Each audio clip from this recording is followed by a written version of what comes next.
Hey guys, welcome to episode 27 of the F.I.R.E Friday series. What a wild week in the stock market.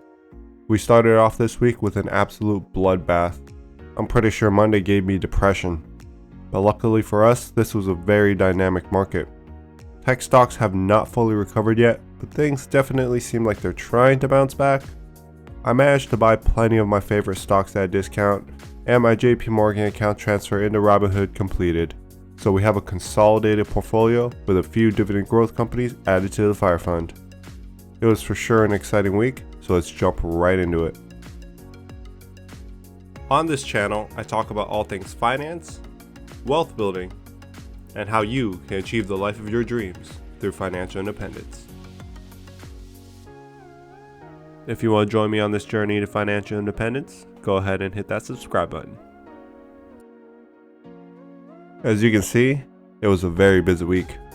Let's start things off with my purchases. As you all may know, growth tech stocks got absolutely hammered this week, and I actually pulled the trigger too soon on my growth ETFs. But I did not buy much of them, and we still have a good cash reserve for the next few weeks. I started things off with 2 shares of SPYG because it did dip below the $70 price point, but it actually continues to dip. The 2 shares brings the total of the portfolio up to 87 and increases our annual dividend income by 97 cents. Then we have QYLG, my other growth ETF that I recently started a position in. My cost basis is actually around $32, so now is a really good time for me to dollar cost average into. I will see how stocks are the next week to decide how heavily I want to invest into it.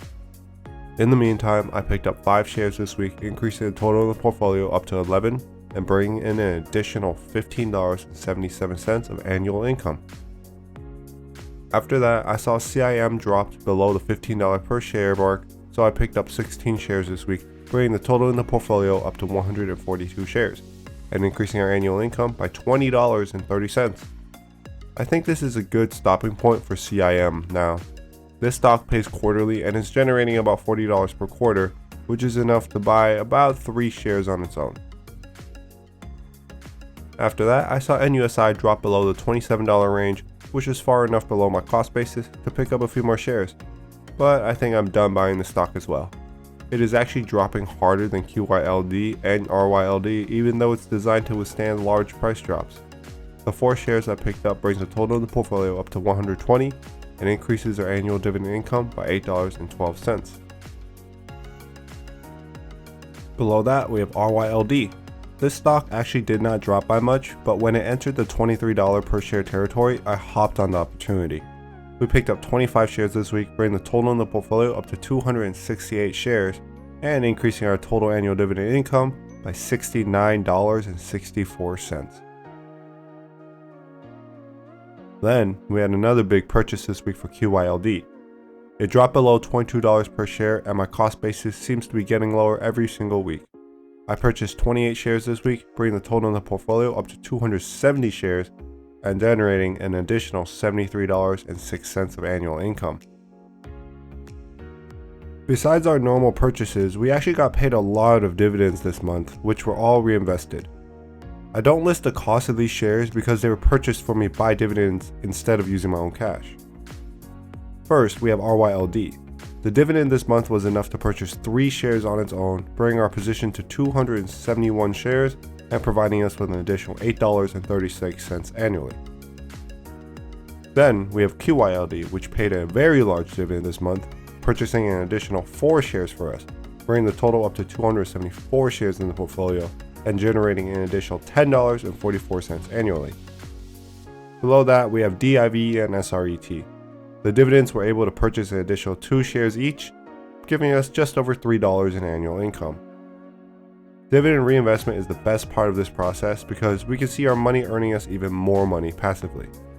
If I don't add any more money, it will continue to grow every single month. So that's actually it for our active purchases and dividend reinvestments for the week. Now let's go through all the transferred stocks and see if they provide any additional income for us that we can count now that they are in the F.I.R.E fund. If you guys want a deep dive of these growth stocks, I'll leave a link to the growth portfolio overview in the description below. First off, we have Qualcomm. This is one of our dividend growth stocks. We transferred 40 shares into the F.I.R.E fund, and those 40 shares generates a nice $108.93 of annual income. Then we have 10 shares of AMD.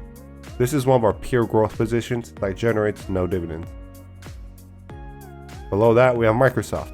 I already own 5 shares in the F.I.R.E fund, so the 4 shares we transferred brings the total in the portfolio up to 9 shares and increased our annual income by $9.21. Below that is Netflix, another pure growth position. We now have 4 shares in the F.I.R.E fund. Then we have Starbucks, a dividend growth position. We transferred 61 shares, bringing the total in the portfolio up to 97 shares and increasing our annual income by $110.49. These next 2 stocks are pure growth tech stocks. We transferred 6 shares of Shopify and 2 shares of Amazon into the F.I.R.E fund. After that, we have 22 shares of Apple. I actually sold off 100 shares of Apple from the F.I.R.E fund back in October. It was one of the most idiotic decisions of my life. These 22 shares restarts our Apple position in the F.I.R.E fund and provides $19.28 of annual income. Below that, we have Nvidia. We already had 4 shares in the F.I.R.E fund and we transferred 8 more, bringing the total in the portfolio up to 12 shares and providing us with $1.34 of annual dividends. Then we have 6 shares of Facebook, a stagnated growth stock that provides no additional income. And lastly, we have 2 shares of SPHD, which added to our current stockpile and generates $3.39 of annual income. Since all these stocks were transferred in, we are not considering them as an out-of-pocket cost. So that brings our total spent on stocks this week to $1,885.82. And with everything else, increased our annual income by $462.50, bringing our total annual dividend income for the F.I.R.E fund up to $3,907.58, which is a growth of 13% over last week and bringing us 3.85% closer to our goal of $12,000 per year of annual dividend income. This was a lot of information for one update, so if you have any questions, please let me know in the comments below. Again, if you want a deeper dive into the growth stocks I've transferred in, I will leave a link in the description below to that growth portfolio video.